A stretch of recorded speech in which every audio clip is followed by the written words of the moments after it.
And now we're pretty much done with this topic, so let's recap. IAAA, Identification, Authentication, Authorization, and Accountability. The identification is my username, my user ID, my employee ID, my name. I am Thor. Now that I claim I am Thor, now I need to prove it. That is the authentication. Here, we can do type 1, 2, or 3 authentication. Type 1 is something you know or a knowledge factor. Type 2 is something you have or a possession factor. Type 3 is something you are or biometrics.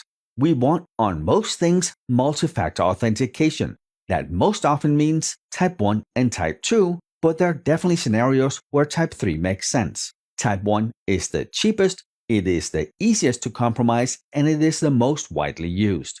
Type 3 is most expensive, it has some unique challenges, and it is the only one we can't reissue. We can, of course, give you a new username and a password, we can give you a new passport, we can give you a new ID card, but we cannot replace your fingerprints. At least not that I am aware of. Then we talked about least privilege. We give the user exactly enough to do what they need to do, no more, no less.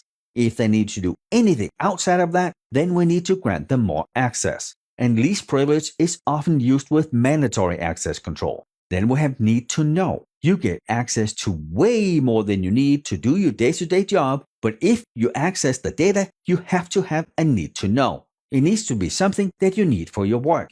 This is where if you are the doctor, you can access patient data for the patients you're treating. You can't just go browsing around and looking at patient files. Then we talked about discretionary access control. That is at the discretion of the owner. They can grant and remove rights. We talked about mandatory access control. That's the one where confidentiality is most important. We use least privilege, we use labels and clearance. Objects have labels assigned to them and subjects have clearance. That clearance needs to supersede the label assigned to the object for you to access it. Then we talked about role-based access control, by far the most common type of access control today, and what you're going to see in most corporate environments. Rights are given to a role. That role is then assigned to anyone who has that position. The thing you need to remember here is we need to remove access if someone moves to another group.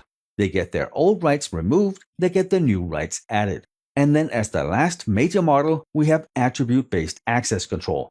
Similar to role-based, but it also has attribute. And this is most likely what we're moving towards. It's much more granular compared to role-based access control because here we have the subjects and the objects, but we also have the environmental conditions. And then within the different types of access control we can also have context-based access control. That's the one where if I log in from my home PC, that IP is whitelisted, I log in within working hours, I get access. But if I log in from an entirely different country at 3 in the morning, I don't.